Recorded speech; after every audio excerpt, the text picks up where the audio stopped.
அகரத்தின் அன்பு வணக்கங்கள். மதுரை மாவட்டத்தில் உள்ள சமணர்மலை அடிவாரத்தில் உள்ள நாகமலை கிராமத்தில் தெய்வமாக அருள்பாலிக்கும் சமணமலை ஐயனார் நாகமலை கருப்புசாமி கோயில் உருவான வரலாற்றை தான் நாம் இந்த வீடியோவில் பார்க்க இருக்கின்றோம். இந்தியாவை ஆங்கிலேயர்கள் ஆட்சி செய்த காலம் அது. அன்றைய காலகட்டத்தில் ஆங்கிலேயர்கள் நம் மண்ணின் மக்களையும் தெய்வங்களையும் அவமானப்படுத்தி அதில் மகிழ்ச்சி கொண்டனர். அப்படி தெய்வத்தை அவமதித்த ஆங்கிலேயர்கள் பலருக்கும் பல தெய்வங்கள் தங்களை உணர்த்தியுள்ளது. அதனால் பல ஆங்கிலேய அதிகாரிகளே பல கோவில்களையும் கட்டியுள்ளனர்.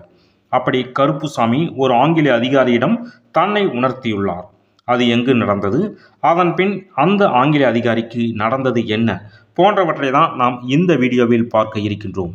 மதுரை மாவட்டம் சமணர்மலை அடிவாரத்தில் நாகமலை எனும் கிராமம் உள்ளது.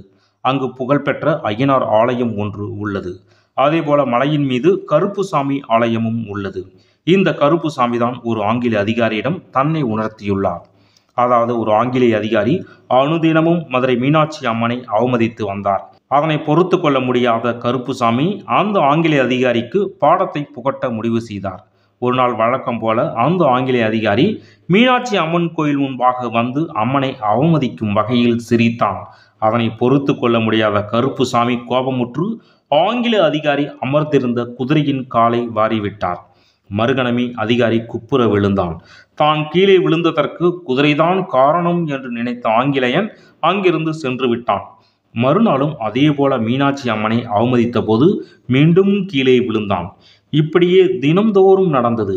இதனையெல்லாம் கண்டு பீதியான ஆங்கிலேய அதிகாரி ஒரு குறி சொல்பவனை சென்று பார்த்து குறி கேட்டான். குறி சொல்பவன், ஐயா, மலை மீதுள்ள கருப்புசாமியே கீழே இறங்கி வந்து உங்களின் குதிரையின் காலை இடறி உங்களை கீழே தள்ளுகிறது.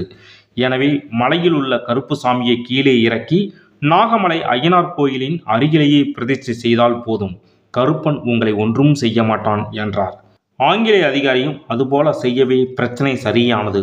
அந்த ஆங்கிலேய அதிகாரியும் மகிழ்ந்து அங்குள்ள கிராம மக்களுக்கு நிறைய நிலங்களை கொடுத்தார். இங்குள்ள ஐயனார் கோயிலில் அவரின் துணைவியர் இருவருடன் அருள்பாலிக்கிறார்.